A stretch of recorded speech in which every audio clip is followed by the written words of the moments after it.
Welcome to స్వతంత్ర TV. నా పేరు రహీం. ముందుగా హెడ్లైన్స్ చూద్దాం.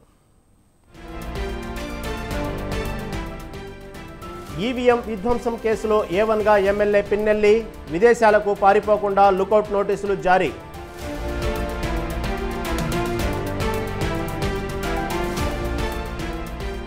ఈవీఎం ధ్వంసమైన డేటా సేఫ్, వెబ్కాస్టింగ్లో ఘటనలు పరిశీలించామన్న CEO.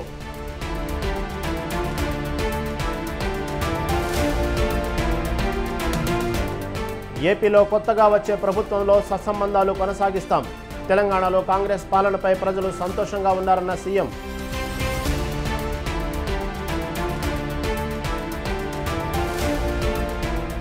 అబద్ధాల హామీలతో అధికారంలోకి వచ్చింది. కాంగ్రెస్ సర్కారుపై కేటీఆర్ విమర్శలు.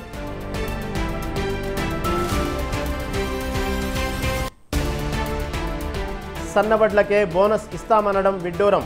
ప్రభుత్వం రైతులను మోసం చేసిందన్న కిషన్ రెడ్డి.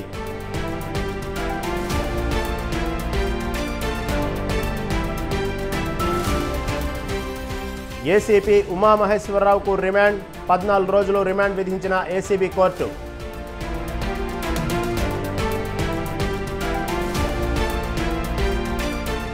ఇండియా కూటమి క్యాన్సర్ కంటే ప్రమాదకరం. విపక్షాలపై ప్రధాని మోదీ ఘాటు వ్యాఖ్యలు.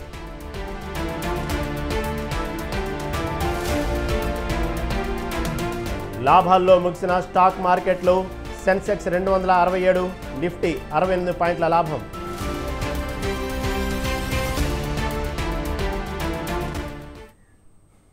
రైట్, ఇక డీటెయిల్స్ చూస్తే పోలింగ్ రోజు మాచర్లలోని పాల్వాయి గేటు పోలింగ్ కేంద్రంలో ఈవీఎం ధ్వంసం కేసులో వైసీపీ ఎమ్మెల్యే పిన్నెల్లి రామకృష్ణారెడ్డిపై ఏపీ పోలీసులు లుకౌట్ నోటీసులు జారీ చేశారు.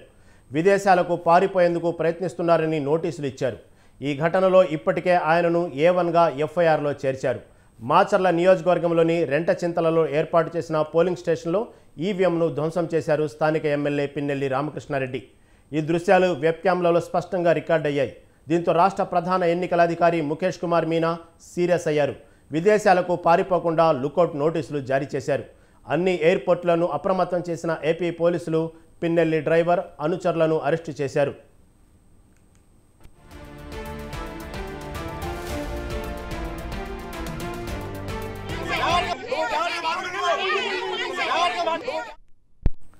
దీనిపై దర్యాప్తు చేపట్టిన పోలీసులు పలు సెక్షన్ల కింద కేసు నమోదు చేశారు. ఎమ్మెల్యే పిన్నెల్లి రామకృష్ణారెడ్డి కోసం గాలింపు చర్యలు చేపట్టారు. ఎలాగైనా ఎమ్మెల్యేను పట్టుకోవడం కోసం అటు ఆంధ్ర, ఇటు తెలంగాణ పోలీసులు రంగంలోకి దిగారు. ఇప్పటికే పిన్నెల్లి రామకృష్ణపై వివిధ సెక్షన్ల కింద కేసులు నమోదు చేశారు. ఐపీసీ, ప్రజా ప్రాతినిధ్య చట్టం, PDPP చట్టాల పరిధిలో 10 సెక్షన్లతో పిన్నెల్లిపై పోలీసులు కేసులు నమోదు చేశారు. ఐపీసీ కింద 143, 147, 448, 427, 353, 452, 120, BRP చట్టం 131, 135 సెక్షన్లతో కేసులు నమోదయ్యాయి. ఈ నెల 20నే పిన్నెల్లిపై కేసులు నమోదు చేశారు.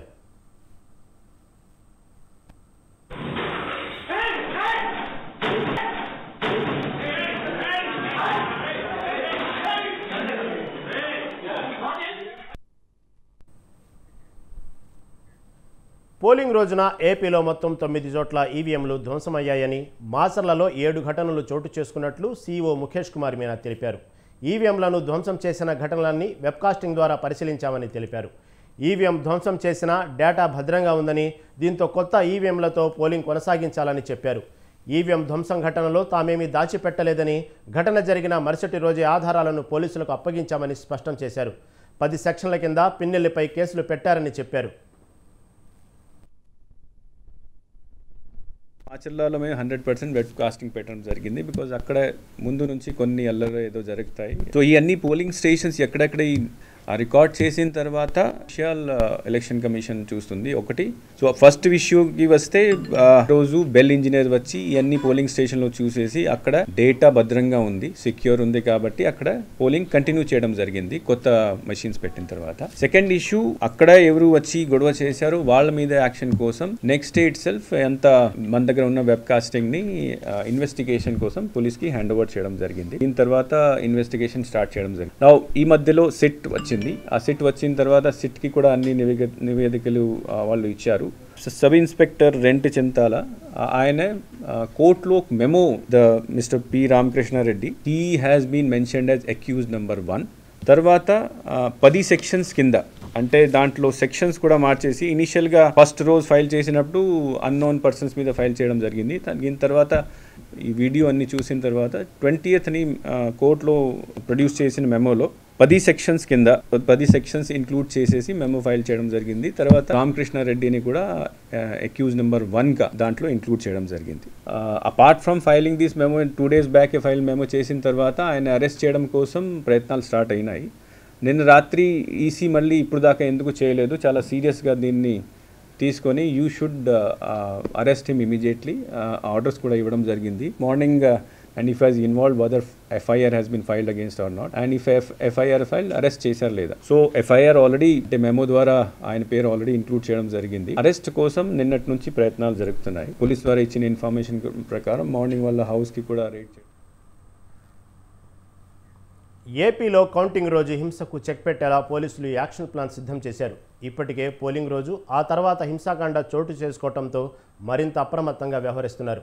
హింసాత్మక ప్రాంతాల్లో కార్డన్ సెర్చ్ నిర్వహిస్తున్నారు. అణువణువున జల్లెడ పడుతున్నారు పోలీసులు. రౌడీ షీటర్స్, అనుమానితుల ఇళ్లలో ఆకస్మిక తనిఖీలు నిర్వహిస్తున్నారు.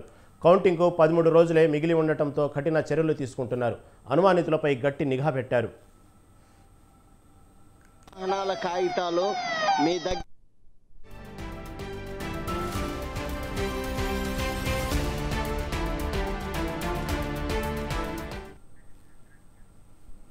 ఏపీలో పోలింగ్ రోజు, ఆ తర్వాత జరిగిన అల్లర్ల నేపథ్యంలో నిఘాను పెంచింది పోలీస్ శాఖ.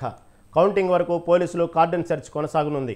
ఎన్నికల తర్వాత అల్లర్లలో పాల్గొన్న వారిపై కొరడా ఝుళిపిస్తున్నారు. ఎన్నికల రోజు అల్లర్లకు పాల్పడ్డ 2790 మందిని గుర్తించారు. ఎన్నికల తర్వాత అల్లర్లకు పాల్పడ్డ 1522 మందిని గుర్తించారు. కొందరిని అరెస్టు చేయగా మరికొందరికి 41 సిఆర్పిసి నోటీసులు జారీ చేశారు. 301 సమస్యాత్మక ప్రాంతాల్లో సోదాలు చేస్తున్నారు పోలీసులు.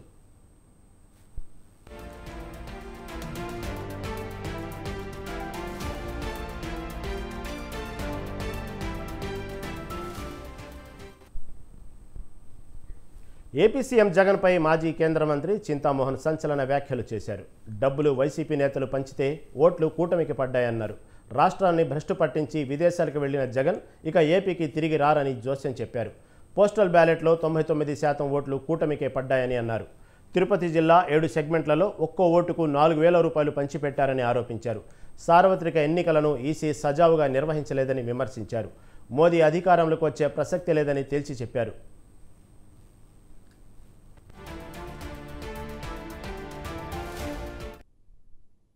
ఆయనేమో స్విట్జర్లాండ్లో విహారం చేస్తున్నాడు పడవలో, స్టీమర్లో.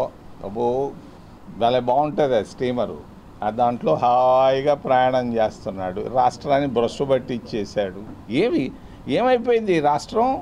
పతనం ప్రారంభమైంది. మంచికి చెడ్డకి పతనం ప్రారంభమైంది. జగన్మోహన్ రెడ్డి పతనం ప్రారంభం అయిపోయింది. కంప్లీట్ కథం. ఆయన మళ్ళా తిరిగి రాడు. ఏమైనా నువ్వు ఎట్లా చెప్తుంటావు నువ్వు అడగొచ్చు. నీకేసిన పోస్టల్ బ్యాలెట్లోనే తెలిసిపోతుంది నీ కథ. 100 ఓట్లు వేస్తే 99 ఓట్లలో 99 ఓట్లు అపోజిషన్కి వేసి నీకు ఒక్క ఓటు కూడా పడలేదు అక్కడ. ఎందుకంటే ఏంది ప్రజా నాడేది. నీకున్నటువంటి తీవ్ర వ్యతిరేకత. ఆయన ఎవరో పొద్దున వచ్చి 400 సీట్లు 370 సీట్లు ఏడొస్తాయా నీకు సీట్లు? మోడీ ఏంది నువ్వు చేసేది? పొద్దున్న లేసి కులాల మధ్య తగాదాలు. ఎందుకయా నీకు కులాల మధ్య తగాదాలు పెట్టాల్సిన పనే ఉంది? మతాల మధ్య నీకేంది? ప్రధానమంత్రి అంటే ఏంది? నీ స్థాయి ఏంటి? ఎక్కడ ఉండాలా? ఏంది నీ మాట్లాడేది? ఒరిస్సాకు పోయి జగన్నాథ్ బండ, నేను నిన్న మద్రాసులో ఉంటే చూస్తూ ఉన్నాడు ఆ స్టాలిన్. మరి జగన్నాథ్ టెంపుల్ తాళాలు మద్రాసులో ఉన్నాయంటాడు. తాళాలు ఏంది? జగన్నాథ్ టెంపుల్ ఏదైనా ప్రధానమంత్రి? నువ్వు ప్రధానమంత్రివే లేకుంటే సర్పంచ్వే, మండలాధ్యక్షుడివే. స్థాయి పడిపోతూ ఉంది కదా. నీ స్థాయి పూర్తిగా పడిపోయింది. ఏం సాధించావు 10 సంవత్సరాల్లో? ఎవడైనా ఒక్క పేదవాడు బాగుపడ్డా నీ వల్ల? ఆయన ఎవరో పొద్దున వచ్చి 400 సీట్లు. ఆంధ్రప్రదేశ్లో ఏర్పడబోయే కొత్త ప్రభుత్వంతో తెలంగాణ సత్సంబంధాలను కొనసాగిస్తామని ముఖ్యమంత్రి రేవంత్ రెడ్డి అన్నారు. కొత్త ప్రభుత్వం ఏర్పడ్డాక ఏపీ ముఖ్యమంత్రిని కలుసుకుంటానని చెప్పారు. 2 రాష్ట్రాల మధ్య నెలకొన్న సమస్యలను సామరస్యపూర్వకంగా పరిష్కరించుకుంటామని చెప్పారు. తెలంగాణ సీఎం రేవంత్ రెడ్డి కుటుంబ సమేతంగా తిరుమల శ్రీవారిని దర్శించుకున్నారు.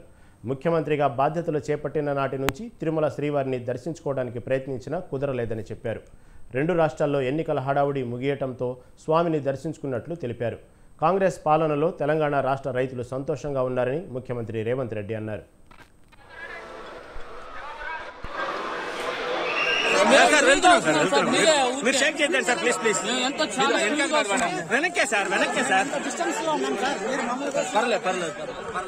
తెలంగాణ ప్రభుత్వం ఏర్పడిన తర్వాత స్వామివారి దర్శనం చేసుకోవాలని ప్రయత్నం చేసిన ఎన్నికలు స్థానిక పరిపాలనలో కాస్త సమయం దొరకకపోవడం వల్ల ఈరోజు స్వామివారిని దర్శించుకున్నాం. 2 రాష్ట్రాల సత్సంబంధాలు కొనసాగాలని, 2 రాష్ట్రాల అభివృద్ధి పదం వైపు నడవాలని, ఆంధ్రప్రదేశ్లో ఏర్పడబోయే ప్రభుత్వము ఆ రాష్ట్ర ముఖ్యమంత్రితో తెలంగాణ ముఖ్యమంత్రిగా సత్సంబంధాలతో సమస్యలన్నిటిని కూడా పరిష్కరించుకొని కలిసికట్టుగా నడిచి 2 రాష్ట్రాలు అభివృద్ధి పదం వైపు నడిపించే విధంగా ఒకరికి ఒకరు సహకరించుకొని ముందుకు వెళ్ళాలని ఆకాంక్షించను. ఈ ఫలితాల ప్రక్రియ ముగిసిన తర్వాత తప్పకుండా తెలంగాణ రాష్ట్ర ప్రభుత్వం తరఫున సత్ర నిర్మాణానికి అవకాశం ఉంటే కళ్యాణ మండపం నిర్మించి కాంగ్రెస్పై బీఆర్ఎస్ వర్కింగ్ ప్రెసిడెంట్ కేటీఆర్ తీవ్ర విమర్శలు చేశారు. డిసెంబర్ 9నే రుణమాఫీ చేస్తామని రైతులను మోసం చేశారని విమర్శించారు. 6 నెలలుగా మోసం చేస్తున్న కాంగ్రెస్ గురించి యువత ఆలోచించాలన్నారు. 6 నెలల క్రితం నాటి పరిస్థితి, ఇప్పటి పరిస్థితి ఎలా ఉందో ఒక్కసారి ఆలోచించాలని తెలిపారు. అలాగే రైతు భరోసా 15,000 ఇస్తామని చెప్పారు, ఇంతవరకు ఇవ్వలేదన్నారు. కౌలు రైతులు, కూలీలకు కూడా ఆర్థిక సాయం అన్నారు. చేశారా అంటూ ప్రశ్నించారు. మొదటిసారి మోసపోతే వారి తప్పు, మరోసారి మోసపోతే తమదే తప్పని అన్నారు కేటీఆర్. నాకు ఓటు వేయండి, కేసీఆర్ గారు ₹1,00,000 రుణమాఫీ చేసినాడు, నాకు మీరు అవకాశం ఇస్తే నేను ముఖ్యమంత్రిగా బాధ్యత తీసుకున్న మొదటి రోజే మొదటి సంతకమే 2 లక్షల రుణమాఫీ మీద పెడతా. కేసీఆర్ గారి ద్వారా ₹1,00,000 రుణం మాఫీ తీసుకున్న వాళ్ళు కూడా అర్జెంటుగా బ్యాంకుకు పోండి, కొత్తగా ₹2,00,000 లోన్ తెచ్చుకోండి. నేను రాగానే డిసెంబర్ 9 నాడు మొదటి సంతకం నేను పెడతా అన్న మాట గుర్తుందా? ఒక్కసారి గుర్తు తెచ్చుకోండి. కేవలం రుణమాఫీ ఒక్కటే కాదు, చాలా విషయాలు చెప్పినారు. మరి నేను మిమ్మల్ని అడుగుతా ఉన్నా, డిసెంబర్ 9 నాడు రుణమాఫీ అన్నారు, డిసెంబర్ 9 పోయింది, జనవరి 9 పోయింది, ఫిబ్రవరి 9 పోయింది, మార్చి 9 పోయింది, ఏప్రిల్ 9 పోయింది, మే 9 కూడా పోయింది. ఇంకో 4 రోజులైతే జూన్ 9 వస్తుంది. 6 నెలలు గడిచిపోతుంది. మొదటి రోజే సంతకం పెడతా అని చెప్పి మోసం చేసిన రేవంత్ రెడ్డి గారు కాంగ్రెస్ పార్టీ మీద ఏం చేయాలో విద్యావంతులు ఏ నిర్ణయం తీసుకోవాలో దయచేసి మీరు ఆలోచించాలి. అధికారంలోకి వచ్చిన కాంగ్రెస్ రైతులను మోసం చేస్తుందని అన్నారు రాష్ట్ర బీజేపీ అధ్యక్షుడు కిషన్ రెడ్డి. డిసెంబర్ 9నే రుణమాఫీ చేస్తామని అధికారంలోకి వచ్చి ఇప్పుడేమో ఆగస్టు 15లోగా చేస్తామని అంటున్నారని తెలిపారు. గత ప్రభుత్వం బీఆర్ఎస్, ఇప్పటి కాంగ్రెస్ ప్రభుత్వం రైతులను నట్టేట ముంచుతున్నారని మండిపడ్డారు. దొడ్డు వడ్లను కొనుగోలు చేయడానికి కేంద్రం సిద్ధంగా ఉందన్న ఆయన, అదే దొడ్డు వడ్లను కొనడానికి కాంగ్రెస్ ప్రభుత్వానికి వచ్చిన నష్టమేంటని ఆయన నిలదీశారు. అధికారంలోకి వచ్చినటువంటి కాంగ్రెస్ పార్టీ మరొకసారి తెలంగాణ రైతులను మోసం చేస్తూ ఉంది. అధికారంలోకి వచ్చినటువంటి 100 రోజుల్లో రైతుల రుణమాఫీ చేస్తామని హామీ ఇచ్చి రైతాంగాన్ని నిలువున దగా చేసింది కాంగ్రెస్ పార్టీ ప్రభుత్వం. 2 లక్షల రుణమాఫీ చేస్తాము.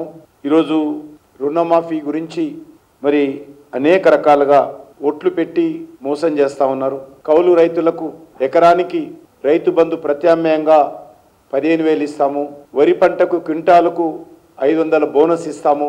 మరి ఏ ఒక్కటి కూడా ఈరోజు అమలు చేసేటువంటి పరిస్థితుల్లో కాంగ్రెస్ పార్టీ ప్రభుత్వము సానుకూలంగా ఆలోచన చేస్తలేదు. రైతులను నమ్మబలికి అధికారంలోకి వచ్చిన తర్వాత ఈరోజు న్యాయవంచన చేస్తూ ఉంది రేవంత్ రెడ్డి గారి ప్రభుత్వం. పార్లమెంట్ ఎన్నికలకు ముందు కూడా ఈ యొక్క ఇచ్చినటువంటి గ్యారంటీలను మర్చిపోయి తగుదునమ్మా అని అనేక రకాల కొత్త హామీలు ఇవ్వడం జరిగింది. దేవుడి పేరుతో, దేవతల పేరుతో ఒట్లు పెడుతూ ప్రజలకు మాత్రము పంగనామాలు పెడతా ఉంది కాంగ్రెస్ పార్టీ ప్రభుత్వం అని మనం చేస్తా ఉన్నాను. గ్యారంటీ కార్డుతో వరి పంటకు క్వింటాల్కు ₹500 బోనస్ అని ప్రకటించి ఈరోజు సన్న వడ్లకు మాత్రమే అని ఈరోజు సన్నాయి నొక్కులు నొక్కుతా ఉన్నాడు. 80% పైగా పంట దొడ్డు వడ్లే దొరిధాన్యమే పండిస్తారు. సన్నధాన్యం అనేటువంటిది చాలా తెలంగాణలో ఉత్పత్తి అవుతుంది. మరి ఈరోజు అధికారంలోకి వచ్చిన తర్వాత కాంగ్రెస్ పార్టీ ప్రభుత్వం మాట మార్చి మెజార్టీ రైతులకు చేయి గుర్తు కోటేసినందుకు చేయి ఇస్తుందని సందర్భంగా మనవి చేస్తున్నాను. రాష్ట్రంలో సన్నవరి వేసేది చాలా తక్కువ మంది రైతులు. ఈ యొక్క వానాకాలంలో 70% తెలంగాణ బీజేపీ చీఫ్ కిషన్ రెడ్డికి టీపీసీసీ ప్రధాన కార్యదర్శి అద్దంకి దయాకర్ కౌంటర్ ఇచ్చారు. సోనియా గాంధీ ఏ హోదాలో తెలంగాణ ఆవిర్భావ వేడుకల్లో పాల్గొంటారని కిషన్ రెడ్డి అనడంపై దయాకర్ నిప్పులు చెరిగారు. తెలంగాణ ఇచ్చిన తల్లి సోనియా గాంధీ మీద కిషన్ రెడ్డి కామెంట్స్ చేస్తే నవ్వు వస్తుందన్నారు. ఎన్ని అవాంతరాలు ఎదురైనా తెలంగాణ ఇచ్చిన దేవతగా సోనియా గాంధీని తెలంగాణ సమాజం చూస్తుందన్నారు. తెలంగాణ ఏర్పాటును మోదీ అపహాస్యం చేశారని దయాకర్ ఆరోపించారు. ఇప్పటికైనా ఆలోచన తీరు మార్చుకోకపోతే బీజేపీ తిరస్కరణకు గురవుతుందని హెచ్చరించారు. ఇలా తెలంగాణ ఇచ్చిన తల్లి సోనియా గాంధీ గారి మీద కిషన్ రెడ్డి గారి కామెంట్స్ చూస్తే నవ్వు వస్తుంది. ఇలా ఎన్ని అవాంతరాలు ఎదురైనా తెలంగాణను ఇచ్చిన తెలంగాణ దేవతగా సోనియా గాంధీ గారిని తెలంగాణ సమాజం చూసే క్రమంలో వారు మోడీ గారి నేతృత్వంలో పనిచేస్తున్నారు. మోడీ గారి యొక్క అభిప్రాయం తెలంగాణ మీద ఏందో తెలుసా? తల్లిని చంపి బిడ్డని బతికించిండ్రు అని. చీకట్లో తలుపులేసి ప్రజాస్వామ్యాన్ని అపహాస్యం చేసి తెలంగాణని ఇచ్చిన మోదీ అమిత్ షా నేతృత్వంలో మీరు పనిచేయడం, ఇలా సోనియా గాంధీ గారిని అవమానించినట్టుగా మాట్లాడడం సిగ్గుచేటు కిషన్ రెడ్డి గారు. అఫ్కోర్స్ ఆ రోజు మీరు జేఏసీలో మాతో కలిసి దీక్షలు చేసిండ్రు, పోరాటాలు చేసిండ్రు, కాదనలేము. కానీ మీరు రాజకీయాల కోసం లేదంటే ఇలా తెలంగాణలో మీ అస్తిత్వాన్ని నిలుపుకోవడం కోసం తెలంగాణ ఇచ్చిన తల్లిని, తెలంగాణ తల్లి సోనియా గాంధీని కించపరిచే విధంగా మాట్లాడడం. తెలంగాణ ఇచ్చిన తల్లి సోనియా గాంధీ గారి మీద కిషన్ రెడ్డి గారి కామెంట్స్ చూస్తే నవ్వు వస్తుంది. ఇలా ఎన్ని అవాంతరాలు ఎదురైనా తెలంగాణను సమయానికి ధాన్యం కొనుగోలు చేయకపోవడం వల్లే తడిసి ముద్దైందని కాంగ్రెస్ సర్కార్పై మండిపడ్డారు మాజీ మంత్రి హరీష్ రావు. సిద్దిపేట జిల్లా చిన్నకోడూరు ధాన్యం కొనుగోలు కేంద్రాన్ని సందర్శించిన ఆయన తడిసిన ధాన్యాన్ని కొంటామని ప్రభుత్వం చెబుతున్నా క్షేత్రస్థాయిలో ఆ పరిస్థితి లేదని విమర్శించారు. ఇకనైనా లారీల సంఖ్య పెంచి త్వరగా ధాన్యాన్ని కొనుగోలు చేయాలని డిమాండ్ చేశారు. ఇలా బోనస్ విషయంలో వ్యవసాయ శాఖ మంత్రి గారు మాట్లాడుతూ అవగాహన లేని వాళ్ళు మాట్లాడుతుండ్రు, వడ్ల గురించి అని మాట్లాడుతున్నారు. ఇప్పుడు చిన్నకోడూరు రైతులు ఏం మాట్లాడినరు? మాకు పండేటియే దొడ్డు వడ్లు, రూపాయికి 95 పైసలు దొడ్డు వడ్లే ఉంటాయి. 5 పైసలు ఇంటి మందం 5 దొయ్యలో 10 దొయ్యలో పెట్టుకుంటాం. దానికి మీరు ఇచ్చేం లాభము? మాకు దొడ్డు వడ్లకు అన్ని రకాల వడ్లకు బోనస్ ఇవ్వాలని చెప్పి రైతులు ఇలా ముక్త కంఠంతో కొడతా ఉన్నారు. ఒక రకంగా ఇలా రైతులు మోసం చేసిండ్రు. కరెక్ట్గా డబ్బాల ఓట్లు పడి సీలు పడ్డాక తెల్లారి సాగు కబురు సల్లగా చెప్పినట్టు మేము సన్న రకాలకే ఇస్తాం, దొడ్డు రకాలకి ఇయ్యమని చెప్పి చేతులు లావట్టారు. ఇది రైతుల్ని మోసం చేయడం. నిజానికి దొడ్డు వడ్లు అయితే 30 క్వింటాలు వండే, సన్నం అయితే 20 క్వింటాలు వండే, 10 క్వింటాలు తేడా ఫరక పడే. 10 క్వింటాలు అంటే 20,000 రూపాయలు. ఇవాళ నువ్వు ఇచ్చేది ఏమున్నది? నువ్వు 500 ఇస్తాను బట్టి నువ్వు ఇచ్చే 20 క్వింటాలకు 500 ఇస్తే 10,000 రూపాయలే వస్తాయి. అంటే ఒక రకంగా రైతును బీఆర్ఎస్పై వ్యతిరేకతతోనే కాంగ్రెస్ పార్టీ అధికారంలోకి వచ్చిందని అన్నారు బీజేపీ ఎంపీ లక్ష్మణ్. రేవంత్ రెడ్డి ఇచ్చిన హామీలను అమలు చేయకుండా వాయిదాలతో కాలం వెళ్లదీస్తున్నారని విమర్శించారు. రేవంత్ రెడ్డి ప్రభుత్వం కాళేశ్వరం, విద్యుత్ మీద జరిగిన అవినీతిపై ఎలాంటి చర్యలు తీసుకోలేదన్నారు. గ్యారంటీలు, ఉచితాల పేరు మీద మనం కట్టిన పన్ను డబ్బులను వృధా చేస్తున్నారని మండిపడ్డారు. అసాధ్యమైన పనులను సుసాధ్యం చేసిన నాయకుడు మోదీ అని చెప్పారు.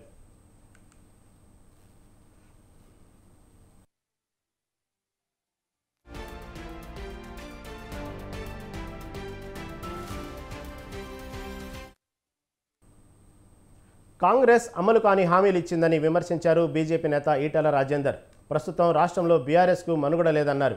రాష్ట్రంలో ఉన్న ఏ సమస్యపైనా కొట్లాడే హక్కు పార్టీ బీజేపీకే ఉందని స్పష్టం చేశారు.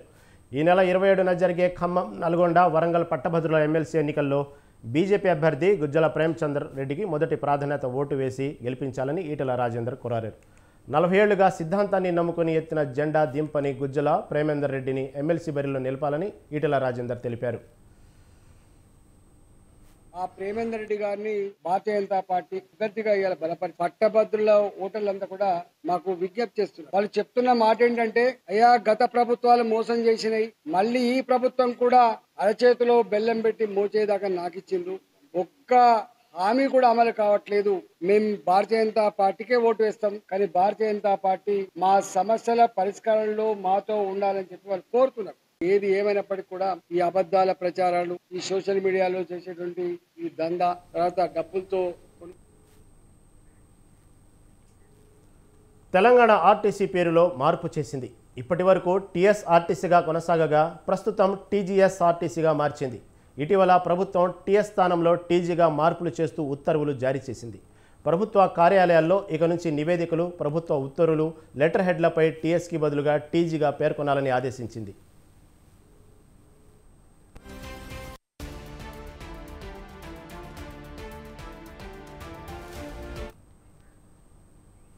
కాంగ్రెస్ ప్రభుత్వం ఆదేశాల మేరకు మార్పు చేస్తూ నిర్ణయం తీసుకున్నది.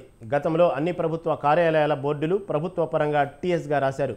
గత ఏడాది డిసెంబర్లో అధికారంలోకి వచ్చిన కాంగ్రెస్ ప్రభుత్వం టీఎస్ స్థానంలో టీజీని మార్పు చేస్తూ కేంద్రానికి ప్రతిపాదనలు పంపింది.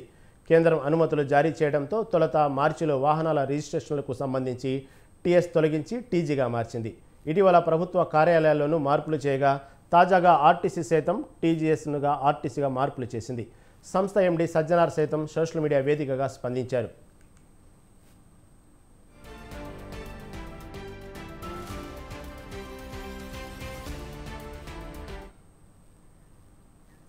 ఆరోగ్యశ్రీ సేవలు నిలిపివేస్తామని ప్రైవేట్ ఆసుపత్రులు ప్రకటించగానే ఎవరు ఊహించని విధంగా ఏపీ ప్రభుత్వం కీలక నిర్ణయం తీసుకుంది. ఆరోగ్యశ్రీకి 203 కోట్లు విడుదల చేసింది. స్పెషాలిటీ ఆసుపత్రులకు ఆరోగ్యశ్రీ ట్రస్టు 1500 కోట్లు బకాయి ఉంది. దీంతో స్పెషాలిటీ ఆసుపత్రుల యాజమాన్యాలు సంచలన నిర్ణయం తీసుకున్నాయి. నెట్వర్క్ ఆసుపత్రుల్లో ఆరోగ్యశ్రీ సేవలను బంద్ చేశాయి. దీంతో ప్రభుత్వం దిగొచ్చింది. 203 కోట్లు విడుదల చేసింది. అయినా సరే ఆసుపత్రుల యాజమాన్యాలు వెనక్కి తగ్గలేదు. 500 కోట్లు విడుదల చేస్తేనే ఆరోగ్యశ్రీ సేవలు కొనసాగిస్తామని స్పష్టం చేశాయి. దీంతో ఆసుపత్రుల యాజమాన్యాలతో ప్రభుత్వం మరోమారు చర్చించేందుకు ప్రయత్నం చేస్తుంది. ఇప్పటికే ఓసారి చర్చించారు, అయినా సఫలం కాలేదు. కోవిడ్ సమయంలో చేసిన చికిత్సలకు సంబంధించిన బిల్లులు, ఆరోగ్యశ్రీ సేవల నిధులను ఇప్పటి వరకు విడుదల చేయలేదని, బకాయిలు చెల్లించాలని 3 ఏళ్లుగా కోరుతున్నామని, ప్రభుత్వం పట్టించుకోకపోవడంతోనే ఆరోగ్యశ్రీ సేవలు నిలిపేస్తున్నామని స్పెషాలిటీ ఆసుపత్రుల యాజమాన్యాలు పేర్కొన్నాయి. బకాయిలు చెల్లిస్తేనే ఆరోగ్యశ్రీ వైద్య సేవలను కొనసాగిస్తామని తెలిపాయి. ఇప్పటికే ఆరోగ్యశ్రీ ఇన్పేషెంట్గా ఉన్న రోగులకు మాత్రం సేవలు కొనసాగిస్తామని పేర్కొన్నాయి. విపక్ష ఇండియా కూటమికి క్యాన్సర్ కంటే ప్రమాదకరమైన వ్యాధులు ఉన్నాయని ప్రధాని మోదీ అన్నారు. లోక్సభ ఎన్నికల ప్రచారంలో భాగంగా యూపీలోని స్రవస్ధిలో జరిగిన ర్యాలీలో ఉద్దేశించి పాల్గొన్న మోదీ విపక్ష ఇండియా కూటమికి మతతత్వం, తీవ్ర జాతి వివక్ష, బంధుప్రీతి వంటి వ్యాధులు ఉన్నాయని అన్నారు.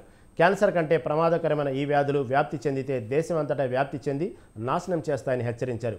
విపక్షాలు గెలిస్తే పేదలకు తాము నిర్మించిన ఇళ్లను గుంజుకొని వాటిని తమ ఓటు బ్యాంకుకు పంచేస్తాయని ఆరోపించారు. सावधान रहना जरूरी है। ये इंडिया अलायंस वालों की सबसे बड़ी बीमारी है। ये लोग घोर सांप्रदायिक है। दूसरी गंभीर बीमारी है, ये घोर जातिवादी है। तीसरी बीमारी है, ये घोर परिवारवादी है। और ये तीनों बीमारियां देश के लिए कैंसर से भी ज्यादा विनाशक बन सकती। ప్రధాని మోదీ 22 మంది సంపన్నుల రుణాలు మాఫీ చేశారని, ఇది రైతులను అవమానించడమేనని కాంగ్రెస్ అగ్రనేత రాహుల్ గాంధీ అన్నారు. హర్యానా రైతులు పొలాల్లో కష్టపడుతున్నారని అన్నారు. కానీ మోదీ ప్రభుత్వం బిలినియర్లకు సాయం చేసేలా ల్యాండ్ ట్రిబ్యునల్ బిల్ను రద్దు చేసి రైతుల హక్కులను కాలరాసిందని ఆరోపించారు. హర్యానాలోని మహేంద్రగఢ్లో జరిగిన బహిరంగ సభలో పాల్గొన్న రాహుల్ ప్రధాని మోదీపై తీవ్ర విమర్శలు చేశారు. ప్రధాని మోదీ భారత సైనికులకు కూలీలుగా మార్చారని ఆందోళన వ్యక్తం చేశారు. తాము అధికారంలోకి రాగానే అగ్నివీర్ స్కీమ్ పథకాన్ని రద్దు చేస్తామని రాహుల్ స్పష్టం చేశారు. पानी का नाम लो, 2 दिन बाद नरेंद्र मोदी जी कहते हैं टेम्पो में अदानी और अंबानी कांग्रेस पार्टी को पैसा दे रहा है। नरेंद्र मोदी जी आपको मालूम कैसे कि टेम्पो में दे रहा है? और अगर आपको मालूम है तो फिर आपने अपने मित्रों की CBI, ED, income tax department वालों से इंक्वायरी क्यों नहीं चालू की? तो इनका जो रेप्यूटेशन था, इनकी जो छवि थी, ये खत्म हो गई है, ये बची नहीं है, गुब्बारा फट गया है। ఎన్నికల సమయంలోనే పీఓకేను ఎందుకు తెరపైకి తీసుకొస్తున్నారని అన్నారు ఎంఐఎం చీఫ్ అసదుద్దీన్ ఓవైసీ. కాషాయ పార్టీ నేతలు పాక్ ఆక్రమిత కాశ్మీర్ గురించి పదే పదే మాట్లాడుతున్నారని, ఈ 10 ఏళ్లలో పీఓకేను స్వాధీనం చేసుకునేందుకు వారేం చేశారని నిలదీశారు. పీఓకే భారత్లో అంతర్భాగమని తాము కూడా చెబుతున్నామని, దాన్ని తిరిగి స్వాధీనం చేసుకోవాలన్నారు. బీజేపీ 400 స్థానాలు పైగా సాధిస్తామని ఇప్పుడు చెప్పడం లేదని ఓవైసీ అన్నారు. महाराष्ट्र में तो रेल की पटरियों पर मर गए 10-12 लोग, उसको उसकी ताले की बात ही नहीं करे प्रधानमंत्री. आरोप तो लगते रहते हैं ना राजनीति में, सियासत में, कोई नई बात तो. अब जहां तो वोट काटने की बात है, तो अब जो लोग 2014 में, 17 में, 19 में, 22 में बीजेपी को रोक नहीं पाए और फिर జార్ఖండ్ మాజీ సీఎం హేమంత్ సోరెన్కు సుప్రీంకోర్టులో చేదు అనుభవం ఎదురైంది. మనీ లాండరింగ్ కేసులో ఈడీ అరెస్టును సవాల్ చేస్తూ వేసిన పిటిషన్ను సుప్రీం నిరాకరించింది. లోక్సభ ఎన్నికలకు ప్రచారం నిమిత్తం మధ్యంతర బెయిల్ ఇవ్వాలంటూ ఆయన దాఖలు చేసిన పిటిషన్ను అత్యున్నత న్యాయస్థానం తోసిపుచ్చింది. దీంతో పాటు ట్రయల్ కోర్టులో బెయిల్ పిటిషన్ను దాఖలు చేసిన వాస్తవాన్ని దాచినందుకు హేమంత్ సోరెన్ జస్టిస్ దీపంకర్ దత్తా, సతీష్ చంద్ర శర్మతో కూడిన వెకేషన్ బెంచ్ మందలించింది. పిటిషన్ను కొట్టివేస్తామని హెచ్చరించగా సోరెన్ తన పిటిషన్ను ఉపసంహరించుకున్నారు.